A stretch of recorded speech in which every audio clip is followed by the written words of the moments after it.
Looking at the absolute elite of combat sports today, Dmitry Bivol, Alex Pereira, Ilia Topuria, when they punch, it's not just strong, it is explosive. It's a sudden, violent release of force that leaves opponents unconscious before they even realize what hit them. They're the mistake 99% of people make.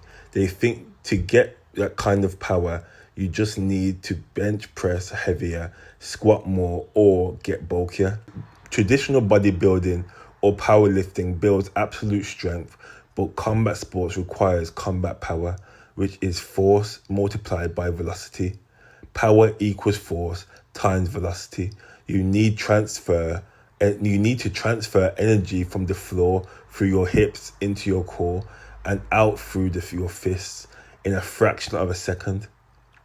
If your training doesn't teach your kinetic chain to snap like a whip, you're just building slow muscle.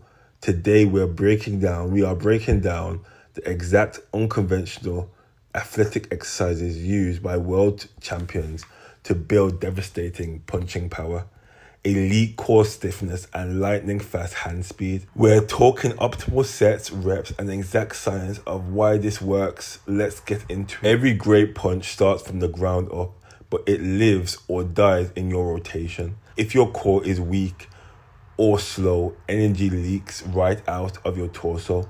Let's look at how the pros fix this. Exercise number 1, kettlebell rotational uppercut target, obliques, hips, and shoulder gill. The science teaches the hips to drive rotational power while maintaining a tight core, mimicking the exact kinetic pathway of a knockout hook or uppercut. Exercise number 2, bent over medicine ball chest slam, target anterior core, lats, and explosive shoulder depression. The science: this isn't a normal cardio ball slam. It forces the upper body and core into aggressive sudden contraction, directly increasing hand speed and rapid recovery after a missed punch. Exercise number 3, medicine ball rotational toss, target transverse plane power, hip to shoulder separation. The science: elite fighters use this to build a lethal counter-punching transition. It transfers reactive hand speed and forces the body to absorb and redirect force instantly. Phase 1, optimal programming strategy. To get the most out of these rotational movements, you want to program them for maximum speed rather than muscular fatigue. For the kettlebell rotational uppercut, hit 3 to 5 sets of 6 to 10 reps per side, resting for a full 2 minutes between sets to focus entirely on rotational fluidity and speed. For the bent over med ball chest slam, perform 3 to 5 sets of 6 to 10 seconds of max effort work, resting for 2 minutes between rounds. Keep your muscle contractions incredibly explosive. Finally, for the medicine ball rotational toss, aim for 3 to 5 sets of 6 to 8 reps per side with a 2-minute rest window, focusing completely on reactive hand speed and sharp hip drive. Now let's talk about legs. And a boxer's power doesn't come from your biceps. It comes from their posterior chain, the glutes, hamstrings, and calves. If you can't push into the earth explosively, you won't hit hard. Exercise number 4, glute bridge dumbbell press, target glutes, hips, and unilateral chest power. The science: by pressing from a bridge position, you are forcing a core to extremity power transfer. It engages the posterior chain while practicing punch stability, protecting your shoulders under heavy rotational force. Exercise number 5, depth jump to broad jump, target elastic power and stretch shortening cycle, SSC.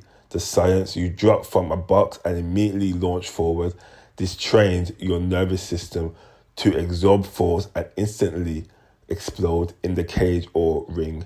This translates to an elite closing speed to catch an opponent off guard. Exercise number 6, weighted broad jump, target horizontal power production to The science: punches travel forward, not up, while standard squats build vertical force. The weighted broad jump forces your lower body to drive power horizontally, rapidly increasing your punching velocity. Phase 2, optimal programming. Strategy: lower body drive requires high neurological output, meaning lower reps and plenty of recovery are mandatory. When doing a glute bridge dumbbell press, run 3 to 4 sets of 2 to 4 heavy but explosive reps, taking 2 to 3 minutes of rest to prioritize pure power and joint stability. For the depth jump to broad jump, execute 3 to 5 sets of 3 to 5 reps, allowing 2 to 3 minutes of rest so your nervous system resets for maximum elasticity and closing speed. For the weighted broad jump, stick to 3 to 5 sets of 3 to 5 reps, resting 2 to 3 minutes to maximize your horizontal force production without burning out your CNS. To unlock true champion level power, you have to recruit the maximum number of fast twitch muscle fibers simultaneously. Exercise 7, barbell clean to split push press. Target total body power, triple extension, ankles, knee, hip, and overhead stability. The science: this is a masterful compound lift. For fighters, it builds knockout strength, enhances full body coordination, and dramatically improves athletic balance during high stress exchanges. Exercise 8, landmine twists and landmine thrusts. Target rotational torque, hip drive, and shoulder endurance. The science: landmine allows for angled power production. The twists maximize core stiffness under load, while the thrusters build an elite foundation for pushing, wrestling, and heavy punching volume. Exercise 9, seated kettlebell shoulder press. Target overhead strength and posterior control. The science: sitting down removes the legs from the equation, isolating the core and shoulder guild. This builds incredible shoulder endurance, stabilizes your guard during late fight fatigue. Exercise 10, seated landmine press. Target unilateral pushing power.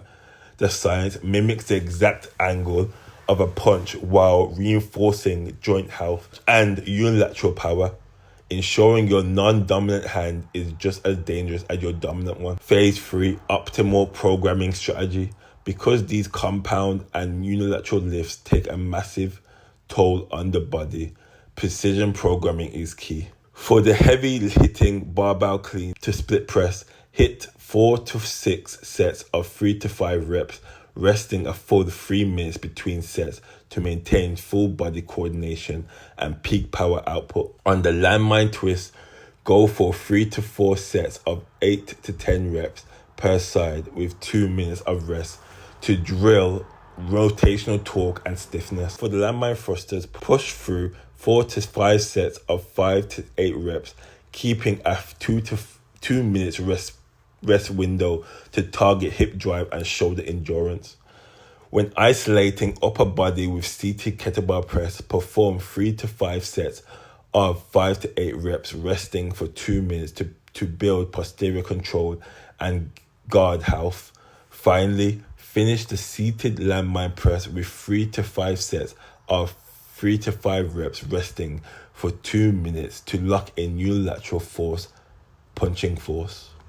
If you want to train like Bivol, Pereira, or Topuria, you have to leave your ego at the door. Notice the rep ranges you just went over: 2 to 5 reps to 6 to 8 reps. This isn't about training to failure or getting a massive muscle pump. When you train for explosive combat power, every single rep must be executed with 100% maximum velocity. If the weight starts moving slowly, the set is over. You are training your nervous system to fire fast, not slow. When you implement these 10 exercises into your routine, you aren't just building muscle, you are building kinetic chain efficiency, seamlessly power transfer from the floor to the fist, injury resilience, bulletproofing shoulders, and a solid protective core, rotational torque. devastating power on hooks, crosses, and uppercuts. Reactive speed, the ability to counterpunch before your opponent can reset. Pick or three of these exercises to add to your current athletic or strength routines. Focus on speed, prioritize your rest windows, and watch your punching power skyrocket.